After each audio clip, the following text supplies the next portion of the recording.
so bad and wanting to do things so well that we forgot the detail to it, you know. And the little things in the game, stepping with the correct foot and hat placement and, you know, things of that nature are huge in this game. You're a game of inches. And so, you know, sometimes when those things didn't go right, things didn't go right for us at times. So, but there was some good things, you know, early on, especially just late enough. We got to finish. We got to learn how to. I just got done telling the team we got to finish blocks, we got to finish runs, we got to finish drives, we got to finish third down. I mean, you just got to finish, you know. And so that's been a big emphasis for us this week. I know Jordan talked about it a couple of times, saying that, you know, this kind of maybe humbled the team a little bit. Do you feel like that's been the case from the offensive side of football so far? Yeah, you know, I think if anything, it got our attention. You know, it really got our attention that we had a lot of work to do.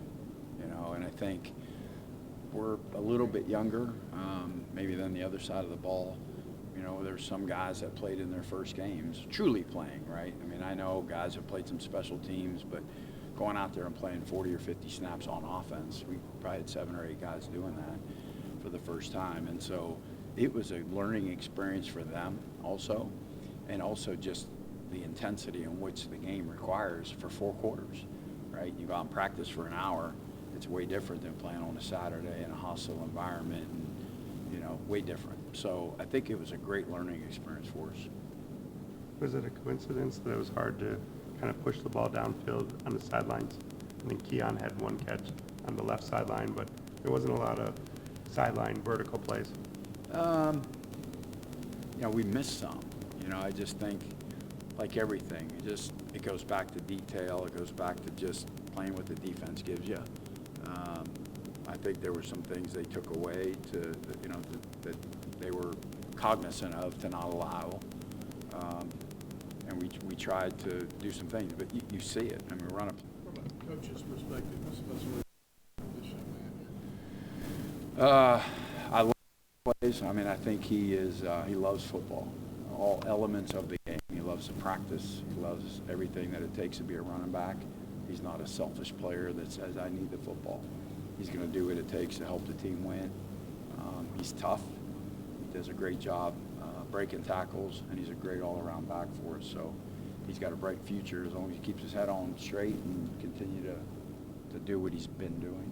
You mentioned the breaking tackles, and for those who hadn't seen him much before Saturday, I mean, those hard runs, is that something that you'd seen a lot in practice, or is that something he seemed to even step it up with in the I think he stepped it up even more, but we saw that. Like, we've seen that over even last year a little bit. You just had 2 great ones. You just had like all the players at some point, they have to bide their time and wait for their opportunity. And then when they get that opportunity, they got to make the most of it, and Demi certainly did. Not that Jordan played well too. Now, Jordan did some really good things in the ballgame. I felt really good, as I told you guys last week.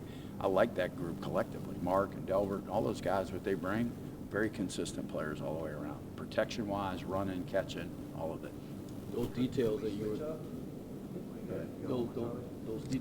talking about, you know, stepping on the wrong foot and timing and all that, is that something that you're seeing in practice this week coming together so far? Yes. I think, again, when I said it got our attention, I think our players, they realized how important those things are, right? Stepping with the correct foot, hat placement, getting the correct depth on a route, correct split on a route. All of those things now, they're like, I got you, coach. You can tell them and coach them and show them and over, and there's some guys, and then they get out there, they just go.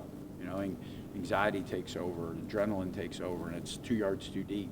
I know, and then we're off timing and off platform, and it's a bad throw, and it's incomplete, right? So those things take place, and now they're starting to realize, like, okay, I got to be better at that, because why? And when you can show them, there's nothing greater than showing players film after a game.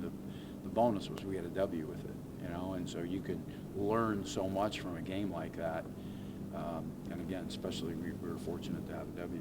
How do you see your H-back situation shaping up? Well, you know, obviously it hurt losing Trent. He was having a great game. Blocking, catching. I mean, boy, he was running physical, like just like we had hoped and saw him finish last year. But we got Chris Tootle, we got Ced, we got Fred, we got Cam. Like, we got guys. Udo's coming back. So it's like I feel really good about the guys that are coming. And, you know, like everybody in our program, next man up. So they're all taking it. on themselves, like, hey, man, I'm getting this opportunity. I'm not going to let it go to waste. And so they're preparing really hard, and they've had great week of practice now. Great week of practice.